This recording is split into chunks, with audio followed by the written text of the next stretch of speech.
Hello again. Welcome to Seawolf's Den once again. RPGaDay 2019, day 3. Today's word is engage. The first thing that comes to mind is Picard saying engage. But that's only relevant to those of us that grew into being a fan of Star Trek through Star Trek Next Generation. Engage. From an RPG point of view, engage could mean, of course, a lot of things. For me, I come at it from a game master point of view and how to engage your players. One of the key things that I struggle with on a regular basis when I'm running regular campaigns as well as conventions is engaging the players. What that means to me is that they have a little piece of the campaign themselves. We as game masters or GMs have to remember that this campaign, whether it's published or completely made up, is more about them than it is about the game master. While I do want to have fun, it's not fun if the players are not having fun. So there's a compromise, there's a balance, and there's a kind of a synergy between the game master and the players. When they're having fun, they're engaged. You engage players in a long-term campaign a little differently than at a convention for a one-shot. For long-term campaigns, I try to grasp and understand, number one, the player and what they enjoy, but also what aspects of that character they enjoy and the whole background that's associated to it. A lot of the times, players don't care in my campaigns in the past they haven't cared about their background, and I went ahead and made it up. A lot of players approach a character at first just as a piece of paper with numbers on it, and it slowly fleshes out over the period of time in the campaign. I want it to be completely fleshed out to start, so I use tools like Heroes of Tomorrow, which is a science fiction version of Heroes of Legend, which are old role-playing aids that help develop and create backgrounds for characters. They're handy tools, and they're hard to get now. But there are plenty of online tools that can help you develop and work a background up for a character in any genre. I just so happen to use old school books that were published in the 80s and 90s because I have them. I just find that if either the player or the player with the game master together creates a background that's fully fleshed out, they immediately that character becomes more than just a piece of paper with numbers on it. So then they're engaged from that. Now, what a game master now has to do is remember details of each individual background and work it into the campaign. I struggle with that because they tend to just get forgotten over time unless I really work them into the campaign. Struggling with that right now because I'm running a very old campaign that was published in '83, heavily modified, but it's still kind of old school in the sense that it is a science fiction setting, science, fantasy, science fiction. And the campaign is one of the first that was published for that game. The game is called Star Frontiers. I'm running it in Savage Worlds system, and I'm running the Volturnus series, heavily modified in terms of story elements and plot. The original story elements and plot were just kind of straightforward. I'm just adding and shifting some motivations and also some other elements, primarily bad guys. In that sense, when they're stuck on a planet that is newly discovered and fresh and all this, and they have all these background and people hunting them and all that, it's hard to work that in.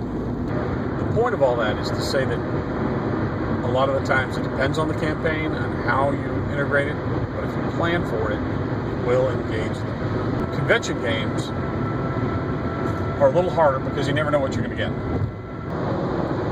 You have to kind of push to get some people to engage because you only have 4 or 5 hours. And this only applies to one-shots and not stuff like organized play, D&D Adventures League and Pathfinder Society. So this mostly applies to one-shots that you're playing at a convention. Contain stories,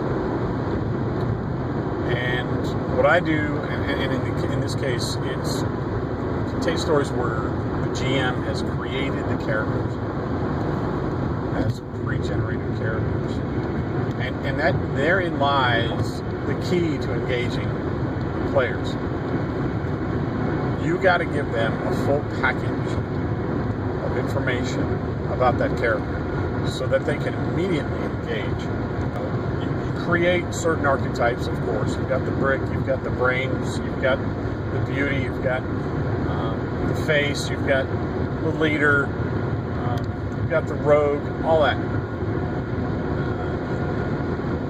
Make sure you have a good spread of archetypes. In D&D, that would be classes, of course, but in other games, it won't be as easy. You just kind of build it based on what you know of each archetype.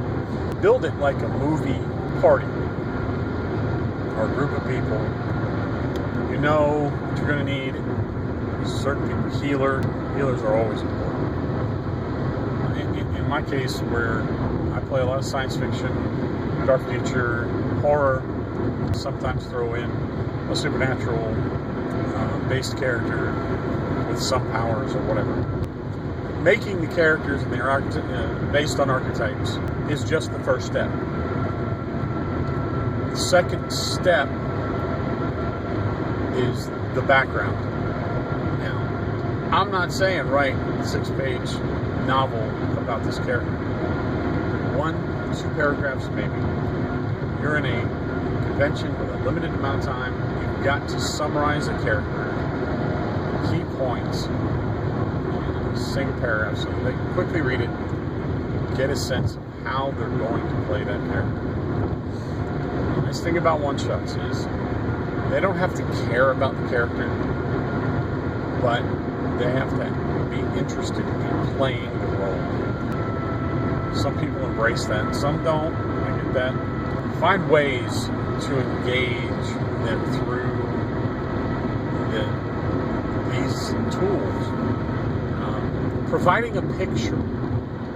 Now, if you're playing a game that has, if you're playing games like Star Trek, there are plenty of pictures out there on the internet that you can grab and slap on and create characters. Other games, you may have to go to a website with art and DeviantArt or something like that and borrow a picture there. It's a game like Savage Worlds. They have some packaged races, and they're very common. Cat race, lizard race, stuff like that.